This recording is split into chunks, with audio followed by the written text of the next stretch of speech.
Hello friends, स्वागत है आपका दोस्तों हमारे यूट्यूब चैनल ईटेक कंप्यूटर एजुकेशन में। जैसा कि आप जानते हैं कि माइक्रोसॉफ्ट ऑफिस की सीरीज़ हम लेके आ रहे हैं आपके पास में बार बारी। इसी तरह से हम आज आपके पास में लेके आए हैं माइक्रोसॉफ्ट वर्ड का 4th चैप्टर। ठीक है, जितने भी ऑप्शंस हमने अब तक किए हैं, इंसर्ट, होम और एक लास्ट वीडियोस हम लेके आए थे रिसेंट में, जिसमें हमने 20 ऑप्शन ऐसे आपको समझाए हैं कि जो बहुत ही अमेजिंग थे। उसी तरह से हम चैप्टर 4 में भी कुछ ऑप्शंस ऐसे ही लेके आएंगे। शुक्रिया दोस्तों आपको।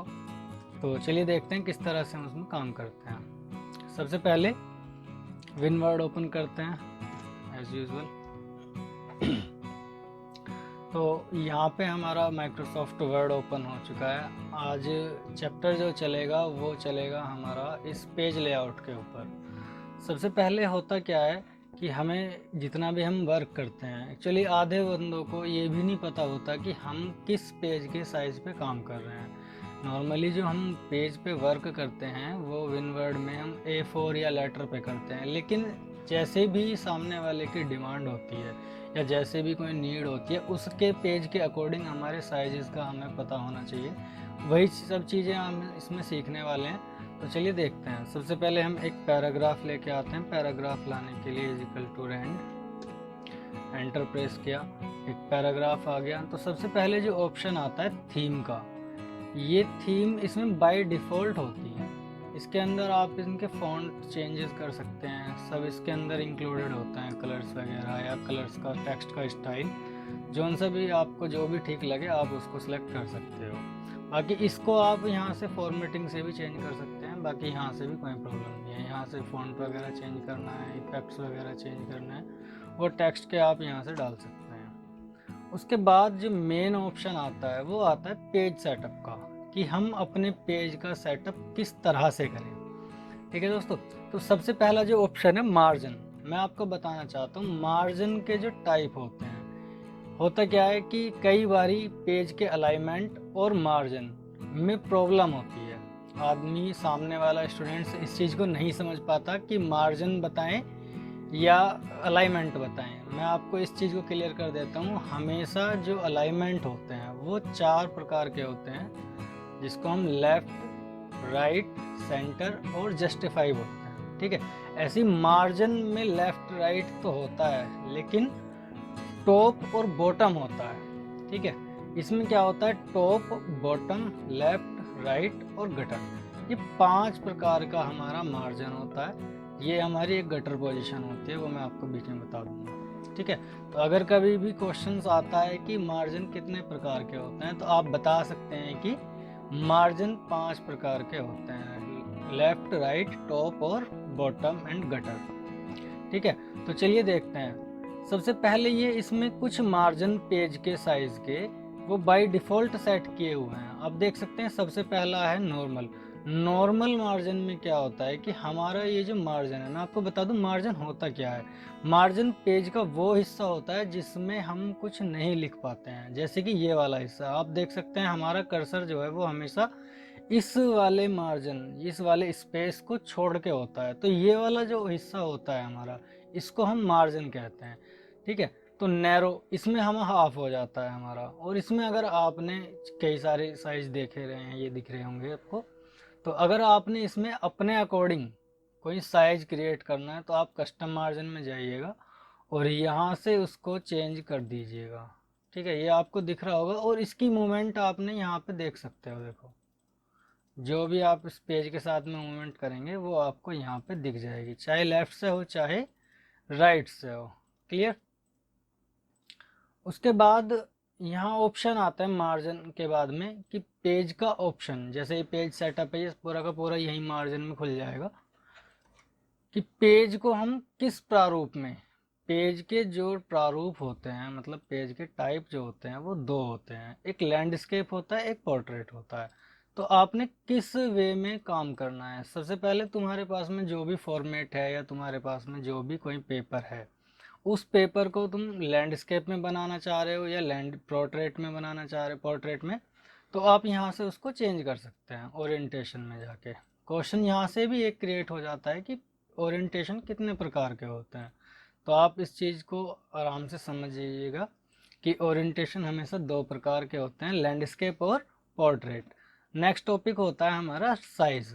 मैंने आपको बताया था कि कई बार ऑप्शन ये भी नहीं पता होता कि हम किस पेज के साइज पे वर्क कर रहे हैं, ठीक है, किस साइज के पेज पे वर्क कर रहे हैं।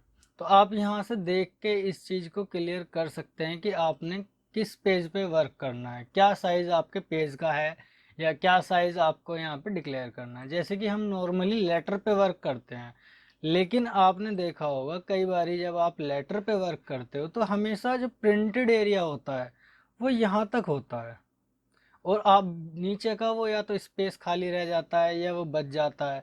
तो हमेशा या तो और आपने कोई फाइल बनानी है तो यहाँ पे हम लेटर जो साइज होता है वो आउट ऑफ कंट्री होता है, वहाँ यूज़ करते हैं, या पेज का साइज हमने स्पेसिफाई किया है तो।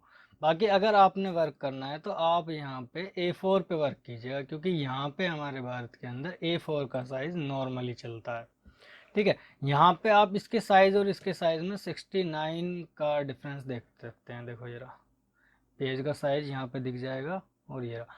अगर तुम्हारे पास में कोई पेज ऐसा है कि जिसका साइज तुम्हें खुद से क्रिएट करना है तो आप वापस उसी साइज पे जाइएगा, मोर पेपर साइज पे क्लिक कीजिएगा और यहाँ पे पेपर साइज को चेंज कर सकते हैं। जो भी तुमने यहाँ बनाना है कस्टम साइज पे सिलेक्ट करना, और यहाँ से जितना भी पेज की हाइट विड्थ जो भी रखनी है वो आप यहाँ से रख सकते हैं। ओके दोस्तों, इसी तरह से आप हमारी वीडियोस को देखते रहिएगा, और वीडियोस में हमेशा सब्सक्राइब करना, लाइक करना बिल्कुल ना भूलें, नोटिफिकेशन हमेशा ऑन रखें, कोई वीडियो हमारी मिस नहीं होनी चाहिए।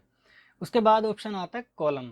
कॉलम का क्या रोल होता है? कॉलम हमारे पेज को भागों में, कई भागों में बांट देता है। जैसे कि आपने देखा होगा, आप क्वेश्चन पेपर भी पढ़ते होंगे, तो जैसे न्यूज़पेपर आपने देखे होंगे। मैं एक पैराग्राफ लेके आ जाता हूँ वापस से, ठीक है। इसकी मैं कई बारी कॉपी पेस्ट भी कर लेता हूँ। ओके, अब यहाँ पे इजीली आपको समझ में आएगा क्या करना है। कॉलम में जाना है। जैसे कि आप देख सकते हो कि कई बारी जो क्वेश्चन बैंक होते हैं, सैम्पल पेपर होते हैं, वो हाफ हाफ कटे हुए होते हैं कि पेज पे आधे इस तरफ आधे इस तरफ, इसलिए उनमें ज़्यादा मटेरियल आ जाता है। लेकिन अगर तुमने वो दो की जगह तीन में बांटना है, जैसे कि न्यूज़पेपर है, न्यूज़पेपर का साइज़ जो होता है वो हमारा A3 होता है, लेकिन उसमें हमने तीन भागों में बांटना है, चार में बांटना है, वो आपने खुद देखना पड़ेगा, वो अपने अकॉर्डिंग। जैसे कि अब कॉलम पे गए, आपने दो भागों में बांटना है, आप यहाँ देख सकते हैं आपके पेज को दो भागों में ये डिवाइड हो गया। एक मार्जिन यहाँ सेट हो गया, एक यहाँ सेट हो गया, बीच का पेज यहाँ और बीच का पेज यहाँ, तो दो भागों में बट गया। आपने थ्री में कन्वर्ट करना है, आप थ्री में कन्वर्ट कर सकते हो। उसके बाद लेफ्ट राइट, मतलब जिस तरीके से आपने इसमें कॉलम डिवाइड करना है वो आप यहाँ से उनकी विड्थ वाइज स्पेसिंग वगैरह वो सब यहाँ पे सिलेक्ट कर सकते हो, ठीक है। तो अब आते हैं पेज ब्रेक पे। ये ब्रेक वाला जो ऑप्शन है ये बहुत ही महत्वपूर्ण ऑप्शन है। इसके अंदर page, column, text dropping, next, continuous, even, odd, इसमें होता क्या है मैं आपको बता दूं कि जैसे कि हमने पेज ब्रेक करना है तो आप पेज ब्रेक से यहाँ से इसको कर सकते हैं इजीली, नो प्रॉब्लम। लेकिन जैसे कई बारी आपने इसमें एक सेक्शन डालना है, जैसे कि आप इसमें क्या कर सकते हैं कि कई बारी कोई प्रोजेक्ट बनता है कि हमने फर्स्ट पेज पे फ्रंट पेज लगा दिया, सेकंड पेज पे हमने इंडेक्स लगा दिया, ये सारी चीज़ें हमने लगाई, चार पांच पेज हमारे हो गए। प्रॉब्लम क्या आती है कि हम पेज नंबर जो डालना शुरू करना चाहते हैं वो हम इस जगह से करना चाहते हैं, ठीक है। थोड़ा सा वो लंबा टॉपिक है, उस टॉपिक को मैं तभी लेके आऊँगा और उसको यहाँ से हम शुरू करेंगे। अब पेज नंबर हम यहाँ से शुरू करना चाह रहे हैं तो पेज नंबर यहाँ से ही शुरू होगा, एक दो तीन, यहाँ से नहीं होगा स्टार्टिंग से, ठीक है। इस वाले ऑप्शन के लिए मैं एक अलग वीडियो बना के लेके आऊँगा, उसका लिंक मैं आपको वीडियो के डिस्क्रिप्शन में दे दूँगा। उसके बाद आता है लाइन नंबर। लाइन नंबर क्या है कि हमारे जितने भी ये वर्ड और लाइन लिखे हुए हैं, पैराग्राफ, इनके आगे हमने लाइन नंबर लगाना। तो आप यहाँ देख सकते हैं कि हर एक लाइन के आगे लाइन नंबर लग गया है। आप चाह रहे हैं कि हर एक पेज से रिस्टार्ट हो जाए लाइन नंबर, ये जितने भी नंबर हैं, जितने भी हमने सेक्शन बनाए हुए हैं उन सेक्शन के अकॉर्डिंग हो जाएं, वो सारी चीज़ें यहाँ से शुरू हो जाएं। सस्पेंस एक हमारा करंट पैराग्राफ, जो पहले वाला पैराग्राफ है उसको हम छोड़ देंगे। लाइन नंबर ऑप्शन यहाँ पे आप देख सकते हैं किस तरह से, ये सारे ऑप्शन तुम्हें यहाँ के लाइन नंबर में मिल जाएंगे। ठीक है, लाइन नंबर के बाद ये एक बहुत ही अच्छा ऑप्शन है हाइफेंशन, जो इसमें ही प्लस किया हुआ है। हाइफेंशन का जो यूज़ होता है, हाइफेंशन का यूज़ होता है कि कई बार तुम देखते हो कि जैसे हम कोई वर्ड लिखते हैं, लाइन लिखते हैं, लाइन में होता क्या है कि जैसे कि ये डॉक्यूमेंट लिख रहा है या लुक है ये, अब आप चाह रहे हो कि यहाँ पे कई बार वर्ड हमारा बड़ा हो जाता है और लाइन हमारा स्पेस कम रहता है, तो हम उसको छोटा छोटा लिख देते हैं। तो उसके लिए इसमें क्या दिया हुआ है, या तो उसको छोटा छोटा लिखेंगे या फिर आप उसको नेक्स्ट लाइन में ट्रांसफर कर देंगे। अगर आप इसको हाइफेंशन को ऑटोमेटिक कर देंगे, आप यहाँ देखेंगे, आप इसको लुकिंग कर दो, तो आपने जैसे ही ये लुकिंग किया, आप देख सकते हैं डॉक्यू का ऊपर रह गया और मेंट हमारा नीचे चला गया। तो ये डॉक्यूमेंट का इसका यही यूज़ है कि इसको जहाँ पे हमने एक हाइफन देना है यहाँ से आप दे सकते हैं। उसके बाद आता है पेज का बैकग्राउंड। पेज के बैकग्राउंड्स का मतलब है कि ये वाला जो हमारा पेज है जिस पे हम वर्क कर रहे हैं, उसके बैकग्राउंड्स में कुछ उसको एट्रैक्टिव बनाना, या उसमें कोई वाटर मार्क लगाना, या उसमें कोई कलर फिल करना, वो सब हमारा कहाँ मिलेगा, पेज बैकग्राउंड के ऑप्शन में। तो वाटर मार्क के ऑप्शन पे जाइएगा और आपने यहाँ दिख जाएगा ये सारे इनके ड्राफ्ट्स बने हुए हैं, और आपने अगर अपने अकॉर्डिंग इसमें वाटर मार्क लगाना है तो क्या करना है, आपने कस्टम वाटर मार्क पे जाना है। कस्टम वाटर मार्क पे जाने के बाद में आपने टेक्स्ट लिखना है या इसमें कोई पिक्चर लगानी है, तो आपने यहाँ से सिलेक्ट करना है। टेक्स्ट वाटर मार्क पे क्लिक करेंगे, यहाँ पे उसकी लैंग्वेज जो रखनी है वो यहाँ रखेंगे। जैसे कि आपने यहाँ पे डाला ईटेक कंप्यूटर,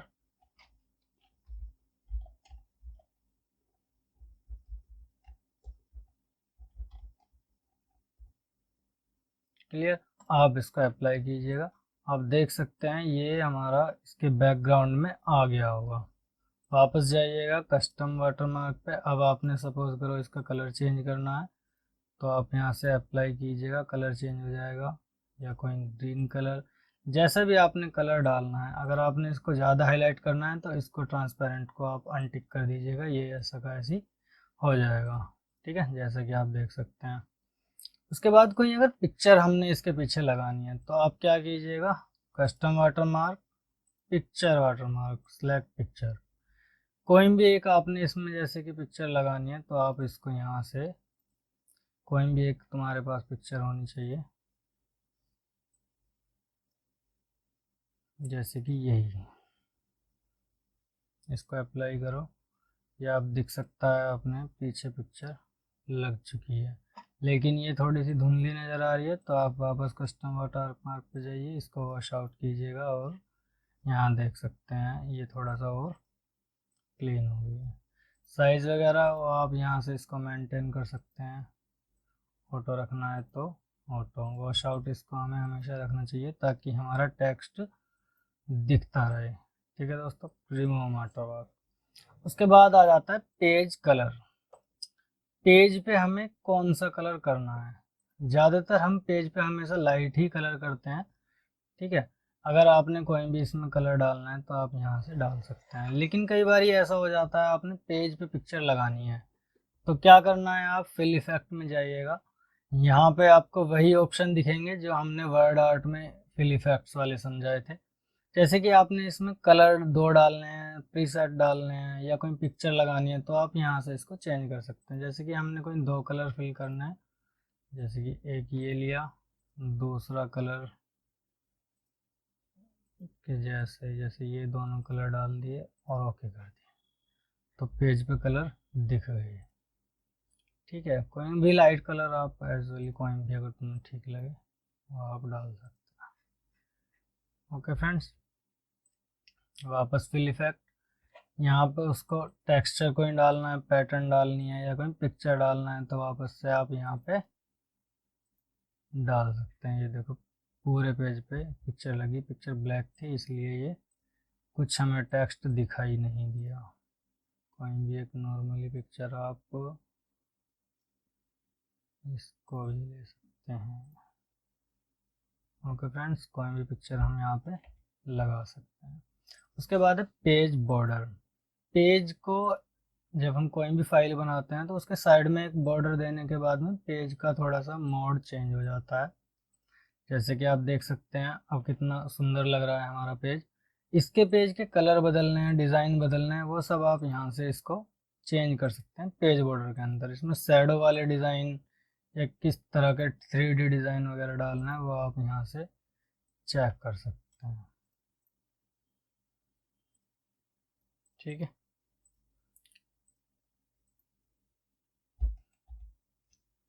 उसके बाद यहाँ आ जाता है इंडेंट। इंडेंट मैंने जैसे कि होम वाली टैब में आपको बताया था इंडेंट किसे कहते हैं। इंडेंट इनको कहते हैं। ठीक है, हमें इसको जितना भी लेफ़्ट को सरकाना है, लेफ़्ट को मूव कराना है तो आप यहाँ से करा सकते हैं, और यदि आप चाह रहे हो कि राइट में तो आप यहाँ से इसके इस तरफ का इंडेंट भी आप इधर को मूव करा सकते हो। ओके फ्रेंड्स, ये है फिर स्पेसिंग। हमने स्पेसिंग कितनी देनी है, मैंने आपको लास्ट वीडियो में बताया था कि लाइन की स्पेसिंग को कैसे मेंटेन कर सकते हैं। यहाँ पे दिख रहा है स्पेसिंग पैराग्राफ पहले और बाद में, मतलब बिफोर एंड आफ्टर, कि अगर आपने पैराग्राफ से पहले स्पेस देना है तो आप यहाँ से करा सकते हैं, और बाद में देना है तो आप यहाँ से इसको मूव करा सकते हैं। उसी तरह से हम आप इसका सारा का सारा स्पेस मेंटेन कर लेंगे। उसके बाद जो आ जाता है ये वाला चीज़ें, जैसे कि कोई भी हमने वापस से एक पैराग्राफ ले लेते हैं और हमने कोई भी एक इमेज यहाँ पे ले लेते हैं इस जगह, या कोई शेप ही ले लेते हैं और इसको हम इन फ्रंट ऑफ टेक्स्ट रखते हैं। वापस पेज लेआउट। अब यहाँ देखिएगा ये जो पोजीशन है आप इसको इसके अकॉर्डिंग चेंज करा सकते हैं। इस शेप के अंदर कोई इमेजेस भी हो सकती है या कोई फोटोज़ भी हो सकती है, शेप भी हो सकती है। आप देखिएगा जितनी जगह भी ये जाएगा उतनी ही स्पेस का टेक्स्ट क्लियर होता चला जाएगा ऑटोमेटिक। यही इस पोजीशन की खास बात है। उसके बाद में आपने ये किस तरह से मूव रखना है, बॉटम पे रखना है, टेक्स्ट के पीछे रखना है, फ्रंट रखना है, ऊपर, वो सब आप इसको चेंज करके रख सकते हैं। कई बार ऐसा हो जाता है कि तुमने कोई एक शेप बनाई और उसके पीछे का टेक्स्ट आपको शेप के ऊपर दिखाना है, तो या कोई और भी शेप बनाई है तो वो आपके पीछे जा रही है। जैसे कि ये वाली शेप हम एक और बना देते हैं और इसके अंदर कलर डाल देते हैं कोई भी एक। अब कई बार क्या होता है कि ये शेप पीछे चली जाती है, ये वाली आगे आ जाती है, तो उस कंडीशन में आप इसको यहाँ से चेंज करा सकते हैं, behind the forward text, send backward. अब जैसे कि ये वाली है टेक्स्ट, ये आपको टेक्स्ट यहाँ से दिखा देगा, send behind text, send to back, backward. ये सब चीज़ें कहाँ ऑप्शन आती है, इन शेप के टेक्स्ट के ऊपर यूज़ करने के लिए। अब ये फ्रंट पे आ जाएगी। ठीक है, आप इनका यूज़ करके देखिएगा, आपको अच्छे से ये समझ में आ जाएगी। उसके बाद होता है सिलेक्ट पेन। जितने भी हमारे पास में शेप हैं इन सबको सिलेक्ट करने के लिए ये अलाइगन होता है शेप का, लेफ़्ट राइट टॉप बॉटम जैसा आपने रखना है। आप इसको चेंज करिएगा, ये ऑटोमेटिक अपने आप मूव होता चला जाएगा। फिर ये रोटेट, आपने देखा ये रोटेट को। ठीक है दोस्तों, ये थी आज की हमारी सारी वीडियोस की। अगर आपको इसमें कोई भी प्रॉब्लम आई है तो आप कमेंट बॉक्स में हमसे डाल के पूछ सकते हैं। बने रहिएगा हमारे साथ यूट्यूब चैनल पे। ओके दोस्तों, थैंक यू।